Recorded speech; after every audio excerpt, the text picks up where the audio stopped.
Em algum momento na sua vida você provavelmente já se deparou com o termo psicopatia, aquele distúrbio de personalidade em que as pessoas têm muito mais da razão do que do sentimento. Uma pessoa que não consegue demonstrar afeição, empatia, que não liga para as outras pessoas e que são geralmente muito perspicazes e inteligentes. Essas são as características da personagem principal que eu venho conversar com vocês no vídeo de hoje, que é a Rosa, uma menininha de 10 anos que nasceu com esse distúrbio e, portanto, ela é psicopata. No thriller para jovens Minha Irmã Rosa, a gente conhece essa menininha Rosa, de apenas 10 anos, pelo ponto de vista do irmão mais velho dela, o Che, que tem 17 anos. Pela perspectiva do Che, a gente acompanha essa família se mudando para Nova York, e essa é mais uma das milhares de viagens, de mudanças que eles já fizeram ao longo da vida deles, já que a família tá sempre viajando ao trabalho, precisa sempre se mudar por causa do trabalho dos pais, e essas duas crianças cresceram meio que sem criar raiz em lugar nenhum. O Che nem tanto, porque ele é mais velho, então ele morou por algum tempo com os pais em uma cidade só, em Sydney. Eles são australianos, então durante a primeira infância dele, ele viveu nessa cidade, mas logo depois eles começaram a se mudar muito por causa do emprego dos pais, e a Rosa, que é a irmã mais nova dele, não teve essa relação de ter raízes, de viver em um lugar só, em um único ambiente. E tudo isso só serve para agravar ainda mais o quadro da Rosa, já que a psicopatia não está relacionada somente com os seus genes ou com o seu cérebro, também está muito relacionado ao meio ambiente, a forma como você vive, as pessoas que têm ao seu redor. E então a gente acompanha pela narrativa desse personagem, desse adolescente, os problemas que ele tá tendo, em se mudar. Por que ele não quer se mudar? Ele tá deixando pra trás seus amigos, ele tá deixando pra trás muita coisa que ele conquistou ao longo da vida dele. E agora que eles estão chegando em Nova York no avião, pra próxima mudança, a gente conhece a Rosa, que é, assim, o retrato da beleza, do estereótipo de menininha fofa, com seus cachinhos loiros, com seus olhos azuis e suas covinhas que encantam a todos. Ela aprendeu também a dizer para as pessoas tudo aquilo que elas querem ouvir, aprendeu a se comportar da maneira como as pessoas esperam que ela se comporte em determinados lugares, em determinados ambientes. Porém, ela ainda tem muitos problemas de comportamento, porque ela simplesmente não sabe, ela não tem essa noção do que é certo, do que é errado. Pra ela tanto faz, se ela tá machucando uma pessoa, se ela tá roubando de alguém, se ela tá mentindo, pra ela tanto faz, sabe? Não importa. O que importa é ela própria, o que ela tá ganhando com isso e o se as vontades delas estão sendo feitas ou não. E foi muito arrepiante e assustador pra mim entrar, no universo dessa personagem, conhecer as coisas que ela já fez, as coisas pelas quais ela já fez as outras pessoas próximas a ela passarem, inclusive o próprio Che. E ao longo do livro a gente vai conhecendo mais sobre as características dessa personagem, não somente pelas coisas que o Che diz que ela já fez no passado, mas por coisas que estão acontecendo no momento. A gente percebe o quão manipuladora, fria, calculista ela é. Ela é uma menina muito inteligente. Ela tem só 10 anos, ela já joga xadrez de um nível, assim, excelente. Ela tem só 10 anos e ela já sabe coisas de cálculo que, sabe, pessoas mais velhas demoram anos pra conseguir entender. E então conhecer um pouco dessa menina, ver do que ela é capaz, ver o que a mente dela pode fazer com que ela faça com as outras pessoas, foi realmente muito assustador. E o que mais me assustou ao longo de toda essa leitura foi perceber que existem de verdade pessoas como a Rosa, cerca de 3 ou 5%, pelo que eu andei pesquisando, de pessoas da população mundial atual são psicopatas.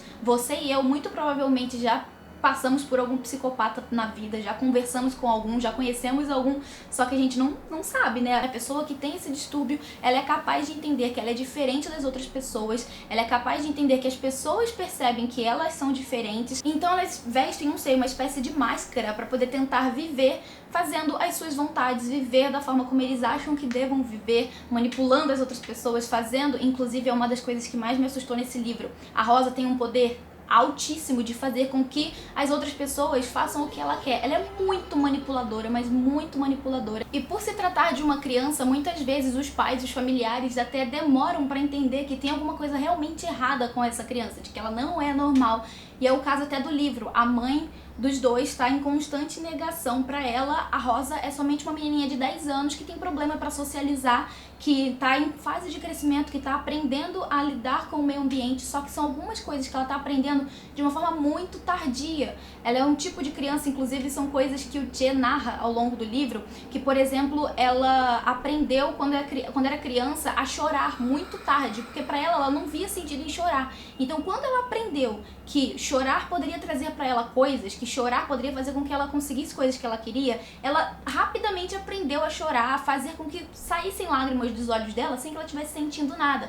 A mesma coisa com relação ao riso, ela sempre sorri segundos depois de ela ver as pessoas rirem, sabe? Se conta uma piada, ela vai demorar pra poder rir, porque ela vai demorar pra entender que aquilo foi uma piada e que aquilo teve graça de alguma forma e ela precisa então se misturar ali no meio. São coisas que ao longo da infância da Rosa ela foi aprendendo e que na atualidade, né, nos 10 anos dela, que é quando a gente conhece ela já meio que domina. Então ela meio que se mescla ali entre as pessoas e quem tá conhecendo ela agora demora pra entender que ela não é uma garotinha fofinha normal, que tem alguma coisa diferente com ela. E foi um livro que me assustou muito por essa questão de ser real, sabe? A Rosa é muito possível de ser real e eu posso encontrar uma Rosa, eu posso, sei lá, dar à luz a uma pessoa que seja como a Rosa, eu posso conhecer alguém que seja como ela e, sabe, entrar na cabeça dessa pessoa e entender, né, que isso não é que essa pessoa seja ruim, ela tem uma doença, sabe? Ela não é uma pessoa comum, não é uma pessoa saudável, digamos assim.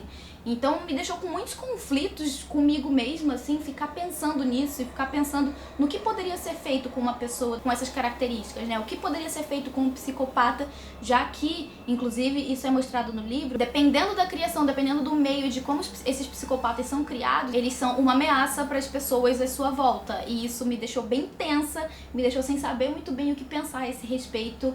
Eu não tenho ainda uma opinião formada sobre o assunto, eu só digo que eu fiquei extremamente capturada por essa história, presa e realmente muito impactada pelo que eu conheci lendo esse livro, né? Porque eu nunca tinha lido nada acerca do tema, né? Eu nunca li nada sobre pessoas com psicopatia e conhecer isso de maneira tão profunda em um livro me fez ficar repensando muito isso na minha cabeça.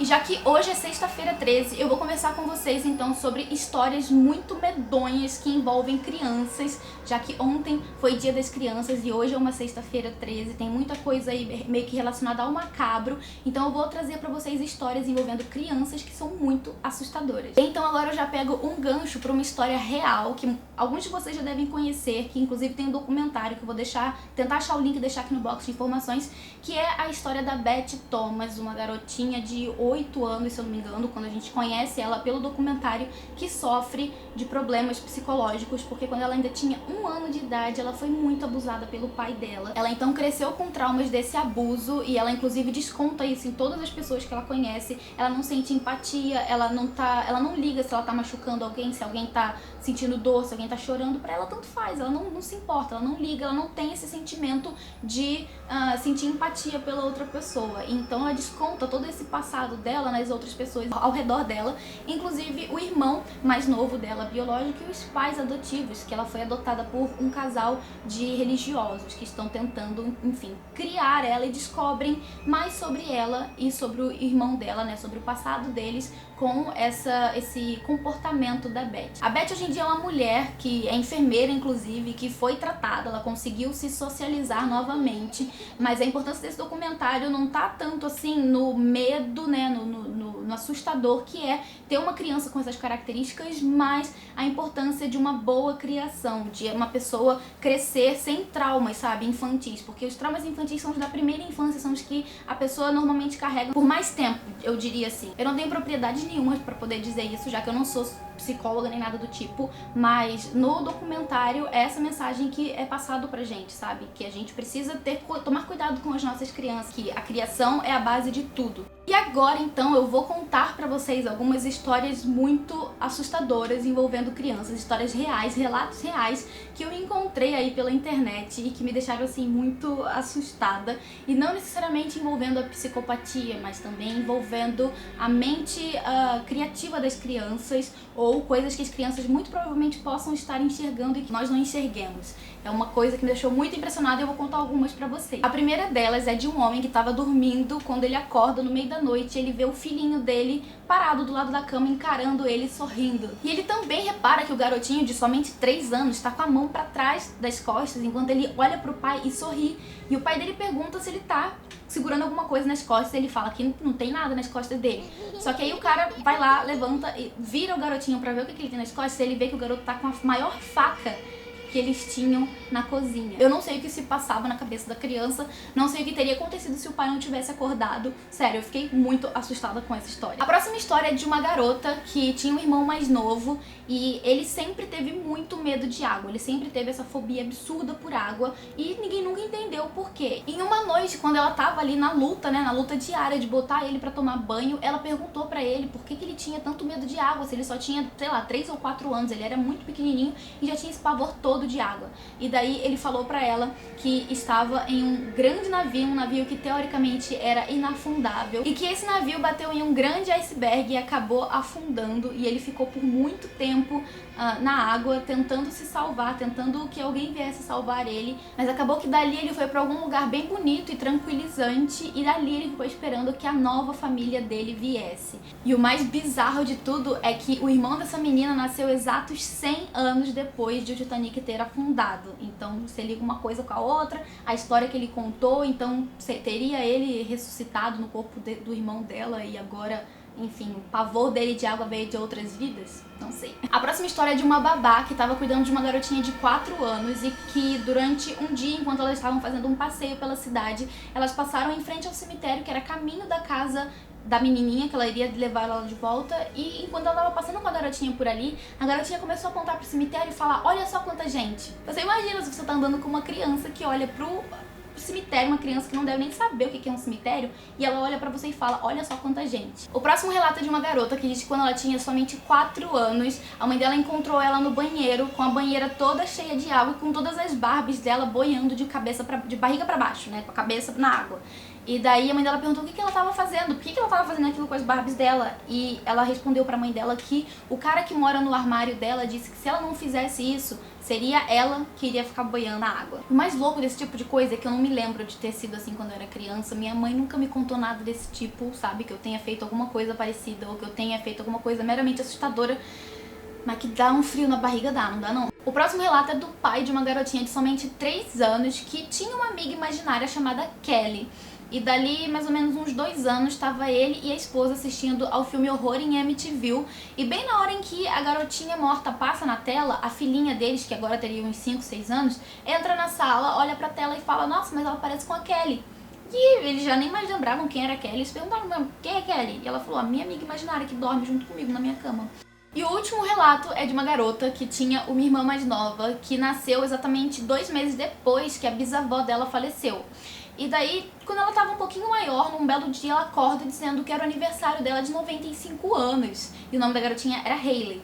E todo mundo ficou tentando argumentar com ela, dizer pra ela que o nome dela era Hayley e que ela não tava fazendo 95 anos. E a garota começou a abrir o berreiro, a fazer um escândalo, porque o nome dela verdadeiro não era Hayley, era Irene. E Irene, na verdade, era o nome da avó, que faleceu 2 meses antes de ela nascer. Tô até arrepiada. E depois que eles tentam conversar com ela, né, acalmar ela, ela acaba dormindo. E no dia seguinte, quando ela acorda, ela não lembra de mais nada. Bizarro? Acho que só um pouquinho, né? Então, gente, esse foi só um vídeo de descontração que eu resolvi trazer aqui pro canal pro dia 13 de outubro, também conhecido como meu aniversário. Hoje é o meu aniversário, sexta 13 de outubro. Eu também nasci na sexta 13 de outubro, que eu acho muito legal de falar pras pessoas, porque todo mundo fica meio tipo: você nasceu na sexta 13. Mas enfim, eu espero que vocês tenham gostado desse vídeo, eu espero que vocês tenham gostado das histórias que eu trouxe pra vocês. E aqui embaixo no box de informações eu vou deixar um link pra compra do Minha Irmã Rosa, que é um livro que eu acho que você deveria super ler, se você não fica impressionado com esse tipo de história. Eu acho que é um bom livro pra, assim, te introduzir, meio que te introduzir no assunto da psicopatia, para você conhecer um pouco mais sobre esse tema, conhecer um pouco das características das pessoas com esse distúrbio e, enfim. Fiquei assustada? Fiquei, mas também gostei bastante da leitura, achei super válida e fiquei até com vontade de ler outras coisas do gênero, né? Conhecer outras histórias de pessoas com esse distúrbio, ou talvez até ler mais sobre coisas mais científicas do assunto, porque eu realmente achei muito interessante. Se você gostou do vídeo, deixa o seu like, que ajuda muito na divulgação do canal, e se você é novo por aqui, se inscreva, que sempre vai ter vídeo novo por aqui. E eu esqueci de avisar, mas vão sair mais vídeos sobre o tema terror, tema macabro, tema assustador aí no canal ao longo do mês de outubro, então fiquem ligados, ativem os sininhos, porque sempre que sair vídeo novo, vocês vão receber uma notificação. Então é isso, eu vou ficando por aqui, a gente se vê então num próximo vídeo, um grande beijo e até lá, tchau, tchau!